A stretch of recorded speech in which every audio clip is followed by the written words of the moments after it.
Assalamualaikum. Marhaban bikum. Okey. Hari ini bertemu lagi kita dalam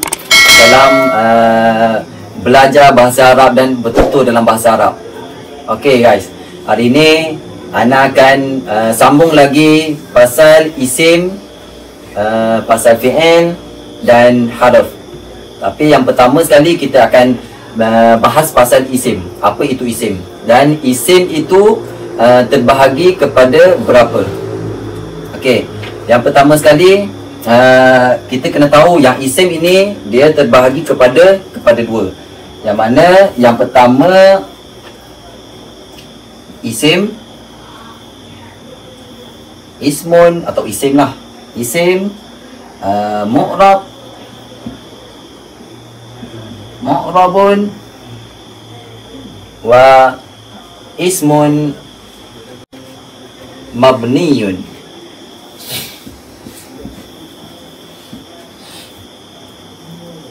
Okey, penulisan ni macam ni. Ismun terbagi kepada dua, isim terbagi kepada dua, yang mana yang pertama isim mu'rabun dan yang kedua isim mabniyun. Isim mu'rab, maksud mu'rab yang mana isim ini dia berubah-ubah. Apa berubah-ubah? Berarti berubah-ubah dari segi harakat. Seperti contoh baitun. Baitun, asal kalimah dia baitun yang bermaksud rumah. Baitun apabila kemasukan harfu jar ataupun huruf yang bagi pengaruh kepada dia, menyebabkan dia berubah baris, seperti fi. Fi ialah harf yang mana harf ini hanya untuk isim sahaja. Contoh, apabila masuk fi, kalimah baitun akan berubah jadi baitin disebabkan ada fi. Yang mana fi harf untuk isim sahaja. Yang dinamakan harf ini harfu jar dalam bahasa Arab. Jadi inilah dinamakan isim mu'rab. Yang mana isim mu'rab dia boleh berubah-ubah harakat pada akhir kalimat dia.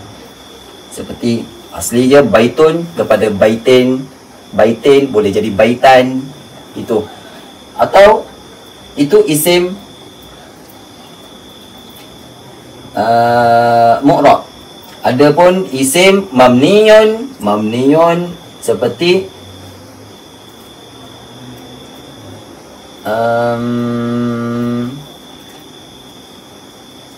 ismun isyarah.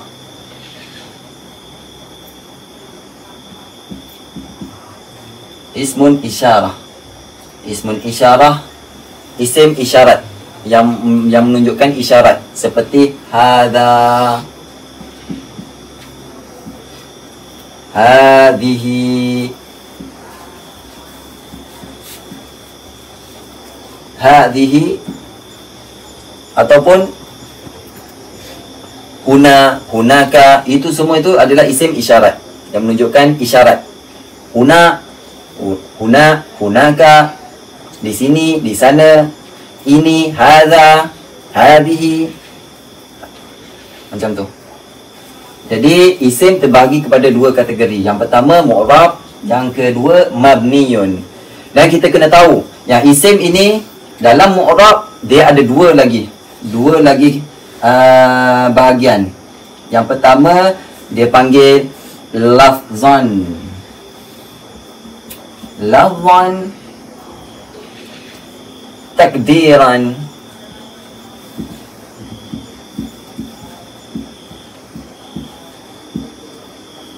Yang mana dalam mu'rab dia terbahagi lagi dua isim, dua kategori. Yang mana yang pertama lafaz, secara lafaz, dan yang kedua secara takdir. Yang mana perbezaan antara lafaz dengan takdir. Kalau lafaz seperti nama orang, saya ambil contoh Ahmadun. Ahmad nama orang, Ahmadun. Ahmadun boleh jadi Ahmadan, boleh jadi Ahmadin. Ini adalah secara lafaz, mu'rab lafzan. Yang mana yang kedua mu'rabun takdiran, seperti Musa. Musa.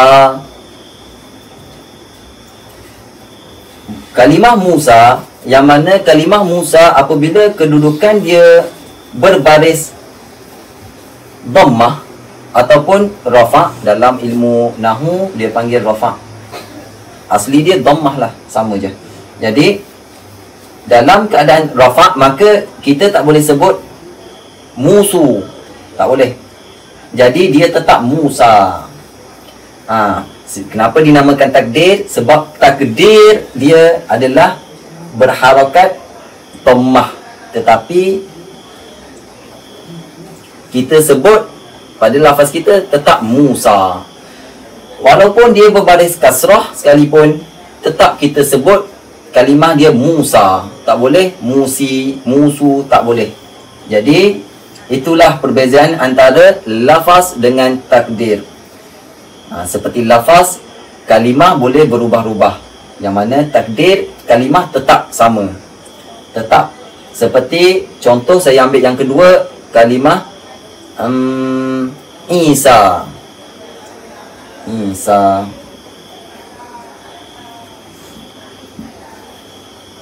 Yang mana kalimah Isa tetap sama seperti Musa.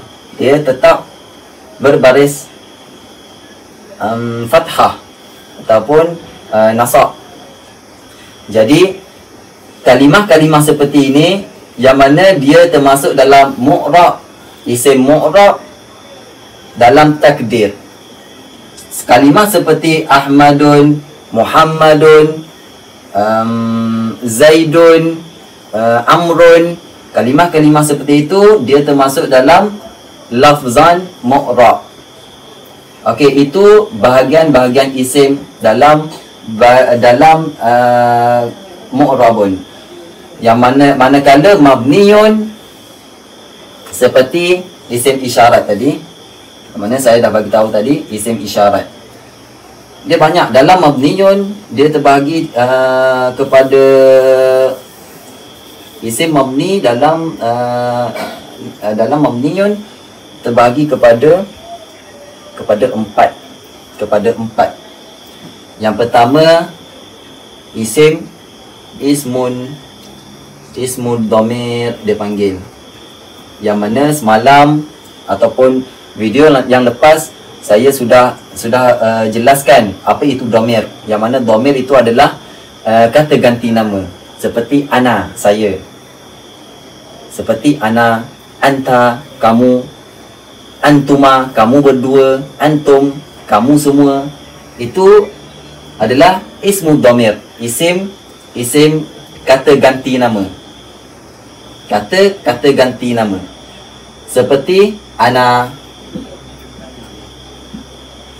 Yang mana kalimah ana ini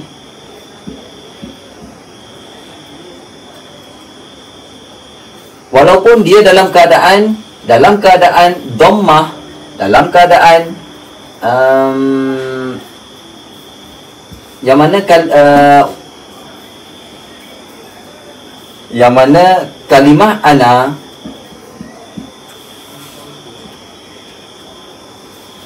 ana, hakikat dia dalam keadaan dhammah, tetapi penulisan dia tetap ana. Penulisan dia tetap ana. Dia tak boleh anu ataupun ani, tak boleh. Tetap ana. Sama juga seperti anta. Anta tetap anta. Tak boleh jadi antu, anti, tak boleh. Sebab dia kalimah mabniyun. Itulah dinamakan mabniyun. Mabniyun maksud dia kekal ataupun tetap. Kalimah dia tetap macam tu, tak boleh berubah-ubah.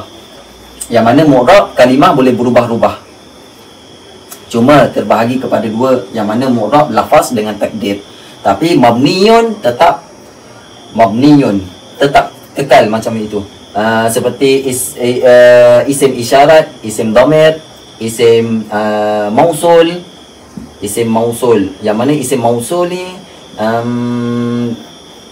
dinamakan mausul sebab dia bersambung, ataupun kata sambung. Bahasa Melayu kita kata sambung.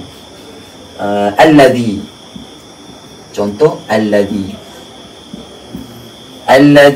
alladhina, allati, allati, itu semua adalah isim mausul, yang mana isim mausul tetap mabniyun, walaupun hakikat dia dalam keadaan dhammah, tapi bacaan dia tetap alladhi. Okey, nanti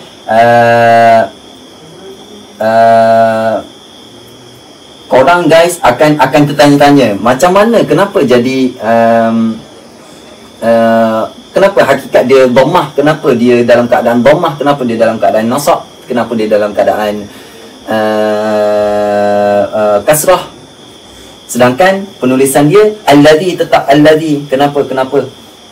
Soalan itu saya akan jawab untuk video akan datang.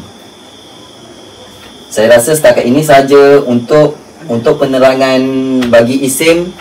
InsyaAllah kalau tak ada apa-apa halangan, saya akan sambung lagi video saya yang seterusnya untuk penerangan bagi isim. Sebab isim ini banyak lagi belum saya terangkan pasal isim. Jadi saya harap semua dalam keadaan sihat, jaga kesihatan, jaga amal ibadah. Mudah-mudahan kita semua dirahmati oleh Allah Subhanahu Wa Taala. Assalamualaikum warahmatullahi wabarakatuh.